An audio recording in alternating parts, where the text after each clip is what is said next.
This is the leveling build you should be using if you're going to play Druid in Season 10. And I've separated it into different sections to make sure that no matter what your RNG is, you're going to have a good build that works for you. So first I've got a generalized starting build that doesn't have any specific requirements. And then based off of what you get, you can either lean into Earth Spike, Cataclysm, or Lightning Storm. And I'm going to lay out all the details so you know exactly where to go. But if you enjoy my content, don't forget to like, comment, and subscribe. And drop me a follow on Twitch at twitch.tv/screamhard. Now let me go ahead and break this build down for you.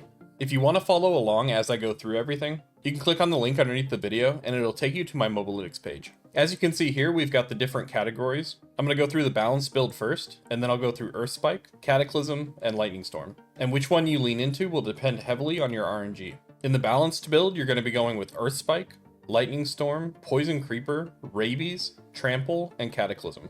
Earth Spike's going to give you Spirit, and it's also going to activate Resonance, which will increase your damage on Lightning Storm. Lightning Storm will be your most consistent damage source, but your biggest damage source is going to be from Cataclysm. You're also going to have a lot of extra damage from your Poison Creeper and your Rabies really early on, and these pack a big punch until a little bit later in the game. And then we're using Trample to break CC, but it's also really good for filling your Spirit back up if you want to do more Lightning Storm. For the Spirit boons, we're going with Gift of the Stag to give us extra Spirit and Spirit regen. This is good for a lot of reasons. It's going to make sure that you keep your Lightning Storm up more often, but also if you end up going for Earth Spike as your main damage source later, or if you go for Cataclysm as your main damage source, you get extra damage from Ancestral Guidance for your Cataclysm from this, and you also get extra damage from your adaptability with Earth Spike from this. So no matter which build you play, you're going to leave it on this. Early on, we're going with Scythe Talons, but once you can manage your Spirit well, you'll get guaranteed critical strikes from your Chaos perks, and at that point, you'll be changing this over to Avian Wrath. For our Wolf Spirit boons, we're going with Energize, and this is very good in this season because of the Chaos perk Overabundance. This is 100% more damage for every 100 Spirit we generate above our maximum.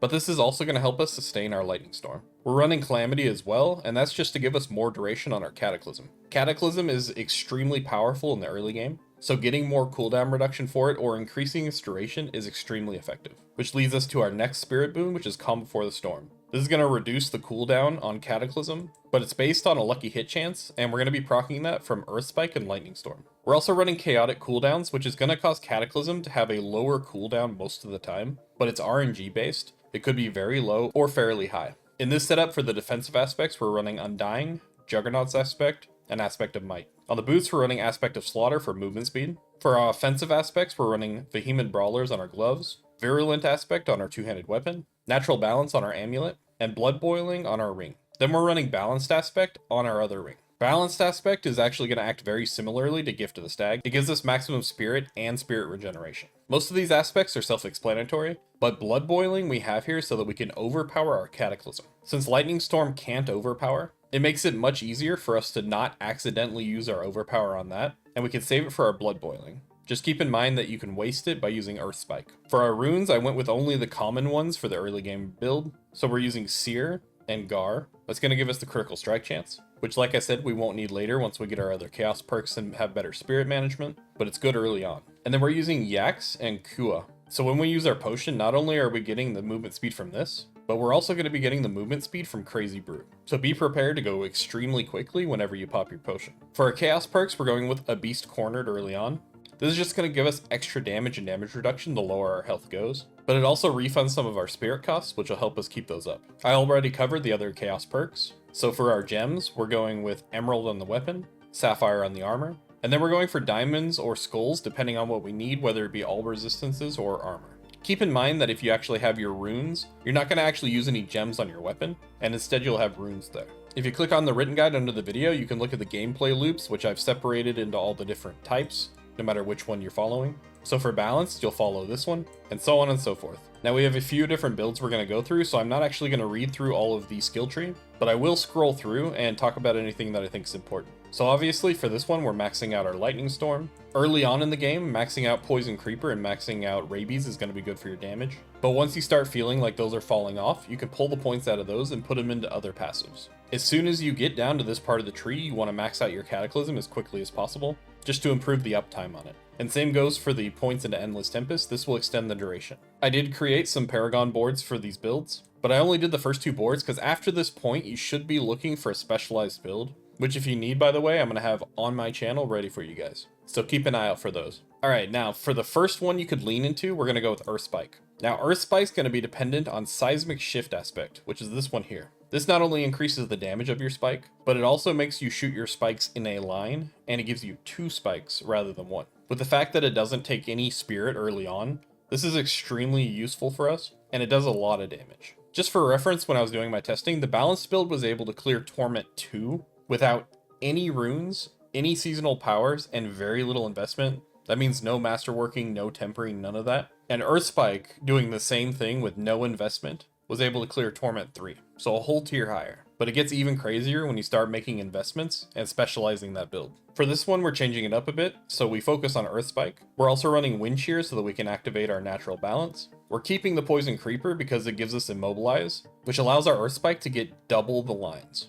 We're still running Rabies because we're running the Virulent aspect, and that increases our damage. These two also ensure that enemies are poisoned, which allows us to use the Envenom passive. We're running Earth and Bulwark instead of Trample here, and that's because we don't need the Spirit anymore, and Earth and Bulwark comes with an extra barrier, so it's a little superior to Trample when it comes to survivability. And of course, we're still sticking to Cataclysm because it's really strong early. But if you do get far enough along with this build, you can swap this out for another ultimate to increase your damage of Earth Spike instead. For the Spirit Boons, we're still doing Gift of the Stag. We're using Avian Wrath, because at this point we're using Purge the Infected, which is going to spend some Spirit in order to give us guaranteed critical strikes and 60% increased damage. We're still using Energize for as much Spirit as possible for the overabundance, but now we're using Obsidian Slam so we can get some overpowers from our Earth Spike as well. Our defensive aspects are staying the same, as well as the Slaughter, and then for our offensive aspects we're doing Virulent on the gloves, Seismic Shift on our two-hander, Adaptability on our amulet, Natural Balance on ring 1, and Moonrise on ring 2. We're running the same runes,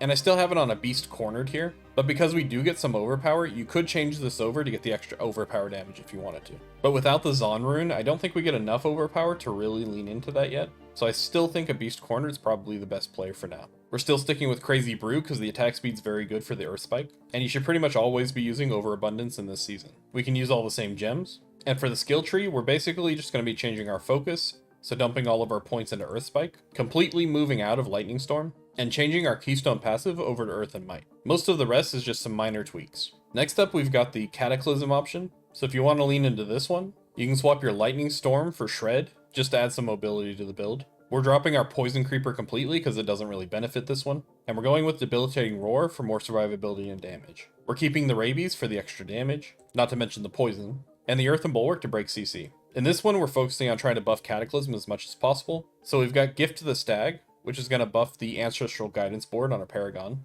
Avian Wrath for the extra critical damage. We're still doing Energize because we want that overabundance to stay maxed out, but in this one we're running Calamity to keep the ultimate up as much as possible, and still using Calm Before the Storm to make sure we can get the cooldown low. We're using the same defensive aspects, but in this one we're using Vehement Brawlers on the gloves, Apogeic Furor on the two-handed weapon, Overcharged on the amulet, Virulent on ring 1, and Blood Boiling on ring 2. Now since this one concentrates fully into Cataclysm, you're going to want to use Blood Boiling as much as possible to make sure you're getting overpowers on your Cataclysm. But realistically, if you sorted your cooldowns, you're probably fine as long as you keep Cataclysm up, at least until you get a little further into the game. I created an entire list here of different ways that you can work on your cooldown.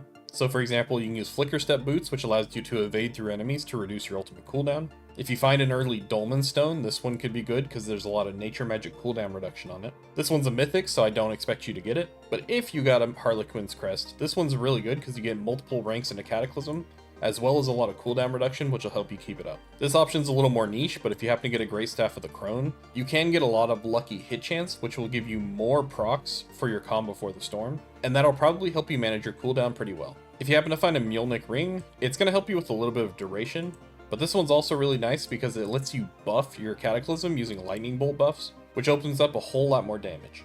And worst case scenario, you can stick with the chaotic cooldowns, which should be a pretty decent option, especially if you've got a lot of duration from things like Mjolnir Ring and your passives and Spirit Boons. For the runes, there's not really a good early game option, so I put Chalk here, which is a rare rune.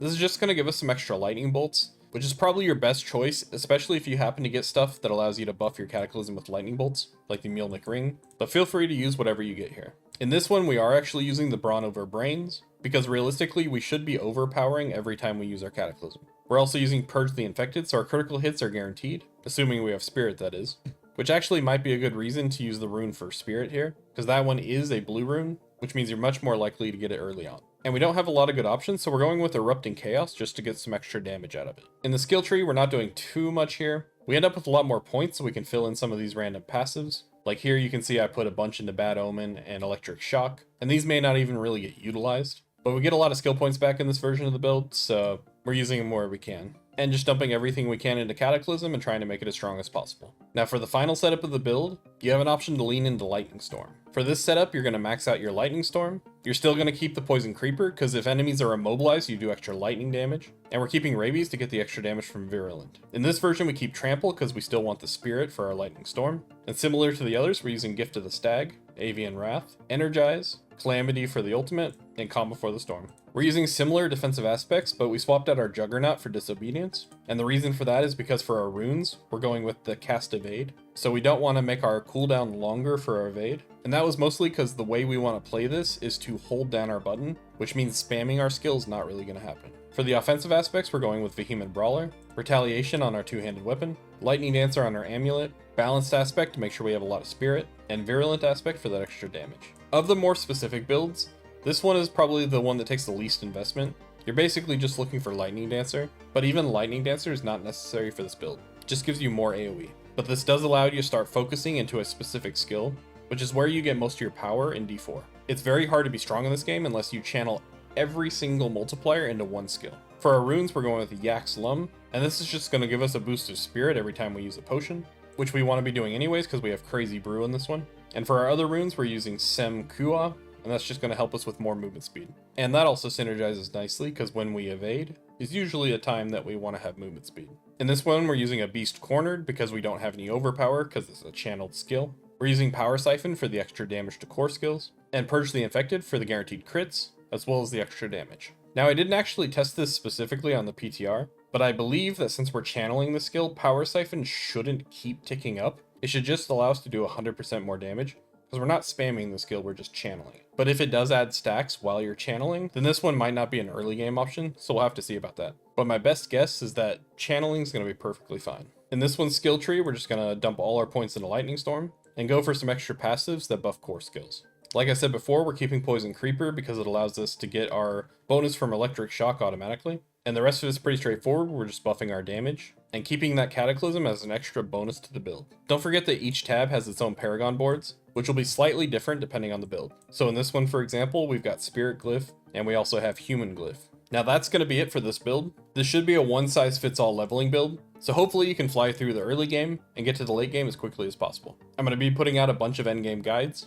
which you probably already know if you watched my tier list in my last video, but if you haven't seen that already, feel free to take a watch. But my next couple of videos, I'm going to be putting out my top picks for this season, so make sure you guys stick around and watch those when they come out. Let me know what other builds you guys want to see in the comments below. Don't forget to like and subscribe, and I'll see you in my next video. Daddy Druid out.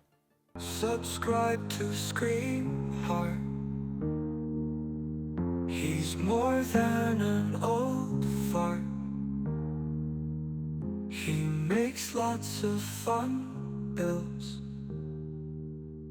I promise his streams chill.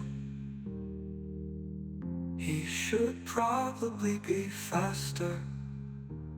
Come watch this disaster.